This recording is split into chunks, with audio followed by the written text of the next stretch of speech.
My name is Jacobo, Rael, and I'm here to talk about content management systems.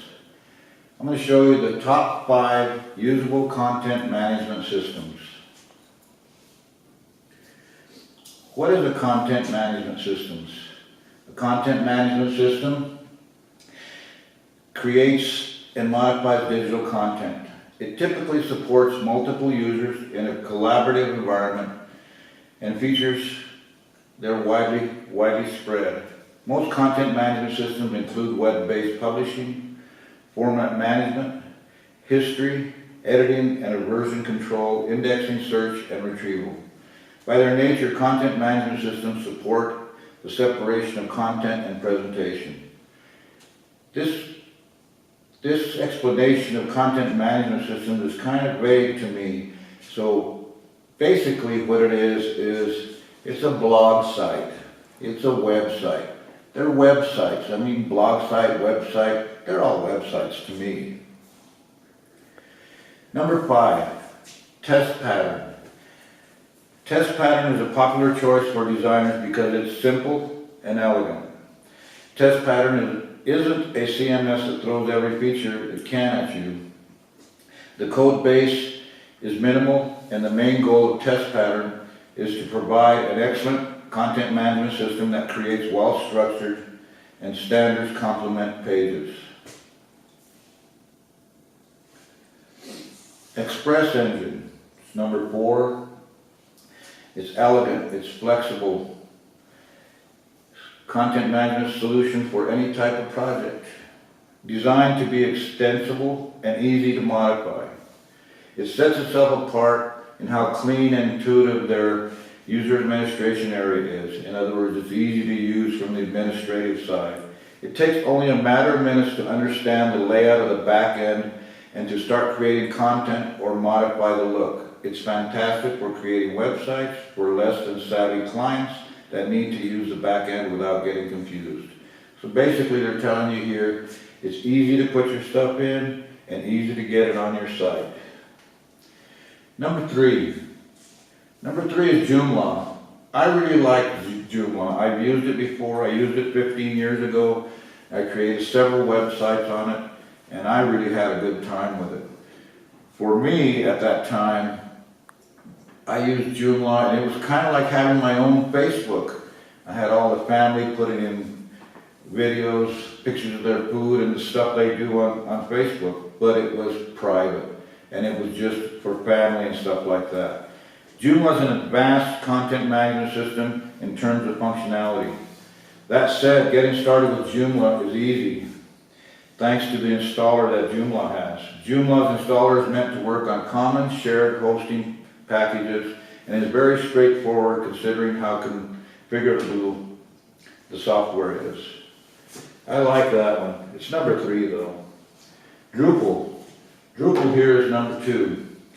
Drupal's really a good one also. It's as good as Joomla to me. And it's a content management system and it's large. It has an active community. Instead of focusing on blogging as a platform though, Drupal is more of a pure content management system.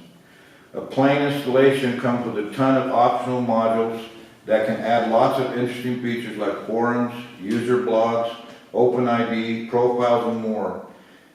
It's trivial to create a site with social features with a simple install of Drupal.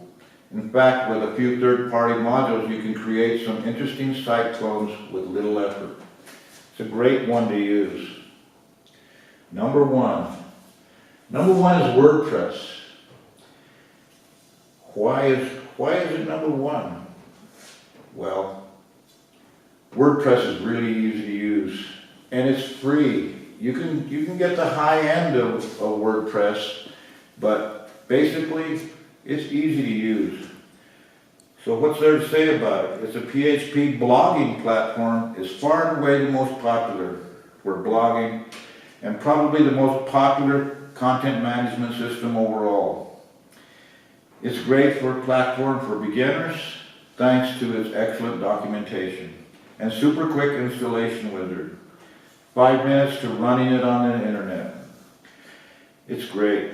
Not to mention the fact that the newest versions auto-update the core and plugins from within the back end without having to download a single file.